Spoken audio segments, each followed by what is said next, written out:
अस्सलाम वालेकुम। मैं हूं साउथ कोरिया से अब्बास हुसैन और आप देख रहे हैं मेरा YouTube and TikTok channel Korea पाक इन्फो। मेरे दोस्तों, आज की जो मेरी वीडियो है उसका टॉपिक है कि जो लोग E9 से E7 वीज़ा तब्दील करा लेते हैं उसके फ़ौरन बाद वो अपना थीजी काम किस तरह ले सकते हैं या थीजी काम की सेटलमेंट किस तरह करा सकते हैं।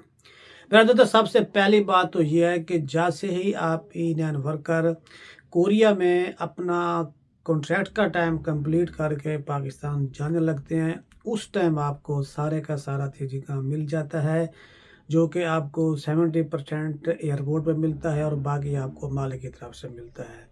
लेकिन आप कोरिया में रहते हुए अपना स्टेटस किसी भी वीज़े के ऊपर तब्दील करते हैं, तो फिर आप अपना थीजी काम मालिक से लेने के अहल होते हैं, क्योंकि कॉन्ट्रैक्ट होता है कंपनी का और सैमसंग बूम का। जैसे ही वो, क्योंकि उनका कॉन्ट्रैक्ट होता है E9 का, जैसे ही वो कॉन्ट्रैक्ट कंप्लीट होता है तो आप अपने जो थीजी काम के पैसे हैं वो ले सकते हैं। लेकिन वो आप उस सूरत में ले सकते हैं जब आप कंपनी छोड़ते हैं।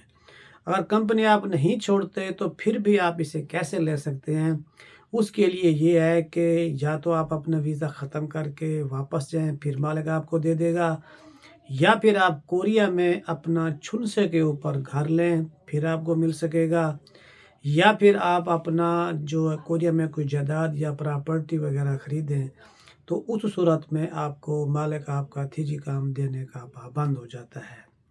इसके बगैर अगर आप मालिक से थीजी काम लेते हैं तो वो आपको थीजी काम दे दे तो अच्छी बात है, बहुत सारे मालिक दे भी देते हैं, लेकिन 70% मालिक नहीं भी देते, क्योंकि वो यही समझते हैं कि जब आप कंपनी छोड़ के जाएँगे या आप अपना घर खरीदेंगे या आप अपनी कंट्री वापस जाएँगे तो आपको थीजी काम उस टाइम देंगे। अब सवाल यहाँ पर ये पैदा होता है कि आप E9 वर्क वीज़े से E7 कराया है, तो यहाँ पर आपको कौन-सा ऐसा कदम उठाना चाहिए कि आपका थीजी काम महफूज़ रहे? उसका पहला हल यही है कि आप अपना सैमसंग की आईडी से चेक कर लें कि आपका थीजी काम कितना बनता है, और बाकी जो थीजी काम मालिक ने देना है वो टोटल जो बनता है आप मालिक से लिखवा लें। वो जो सैमसंग वाला होता है वो मालिक अपने अकाउंट में भी मंगवा सकता है, और आपको देना चाहे तो डायरेक्ट आपके अकाउंट में भी आ सकता है, और जो 5 लाख वहाँ टिकट के पैसे होते हैं वो भी आपके पास आ सकते हैं।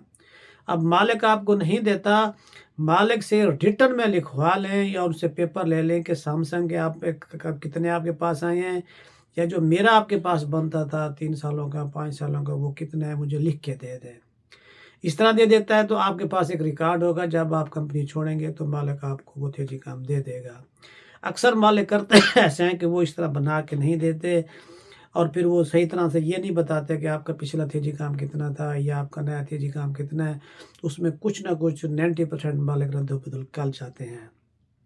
इसका एक बेहतरीन हल ये भी है कि जैसे ही आपका थीज वीज़ा स्टेटस चेंज होता है, तो आप मालिक से कहें कि मुझे थीजी काम दे, अगर नहीं देता तो उससे कहें कि केबी बैंक का मेरा डीसी नाम का एक अकाउंट होता है, वो अकाउंट खुलवा दे। उसमें जो सैमसंग वाला है या जो आपको मालिक की तरफ से मिलना है, वो सारे का सारा मालिक आपका वहाँ डाल देगा, और हर महीने जो आपका थीजी काम बनता रहेगा वो उसी आपके अकाउंट में चला जाएगा। उस अकाउंट से ना आप निकलवा सकेंगे, ना उसका कुछ कार्ड होता है।